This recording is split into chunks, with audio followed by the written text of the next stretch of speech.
கிருஷ்ணன் குட்டியை வச்சுட்டு எந்த வேலையுமே ஒரேடியாக பண்ண முடியல. நேற்று ஆர்கனைஸ் பண்ண ஸ்டார்ட் பண்ணோம். ஹஸ்பண்ட்க்கு குட்டி பையனுக்கு எல்லாத்துக்குமே ஆர்கனைஸ் பண்ணியாச்சு. பட் எனக்கு மட்டும் எதுவுமே எடுத்து வைக்கல. இன்னைக்கு என்னோட ட்ரெஸ்ஸஸ் எல்லாத்தையுமே டீக்ளட்டர் பண்ணிட்டு கொஞ்சம் பட்டு புடவை எல்லாமே நிறைய இருந்தது. ஏதாவது ஃபங்க்ஷன் நான் மட்டும்தான் யூஸ் பண்ணுற மாதிரி இருக்கு. எதுக்கு இடத்த அடிச்சிட்டு அப்படின்னு சொல்லிட்டு புடவையோட மடிப்பை மட்டும் மாற்றி மடிச்சு வச்சுட்டு எல்லாத்தையுமே லக்கேஜ் பேக்கில் போட்டு க்ளோஸ் பண்ணி மேலே எடுத்து வச்சுட்டேன். தேவைப்படும் போது எடுத்துக்கலாம் அப்படின்னு சொல்லிட்டு.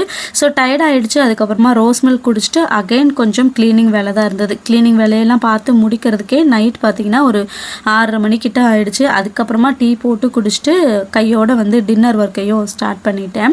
டின்னருக்கு இடியாப்பம் தேங்காய் பால் தான் ரெடி பண்ணேன். நிறைய பேர் வந்து ரோஸ் மில்க் ரெசிபி வந்து கேட்டுகிட்டே இருந்தீங்க. கண்டிப்பாக வந்து லாங் வீடியோவில் ஷேர் பண்ணுறேன். இதுக்கு ஃப்ரெஷ்ஷாக ரோஸ் பெட்டல்ஸ் தேவைப்படுது. ஸோ வாங்கிட்டு வந்ததுக்கப்புறமா செஞ்சு காட்டுறேன். டின்னர்லாம் முடிச்சதுக்கப்புறமா கிளாஸ் ஆயில் பாட்டில் இருந்தது. இன்றைக்கே வாஷ் பண்ணி வச்சிட்டோன்னா நாளைக்கு லைட்டாக வெயிலில் வச்சுட்டு அப்படியே யூஸ் பண்ணிக்கலாம்.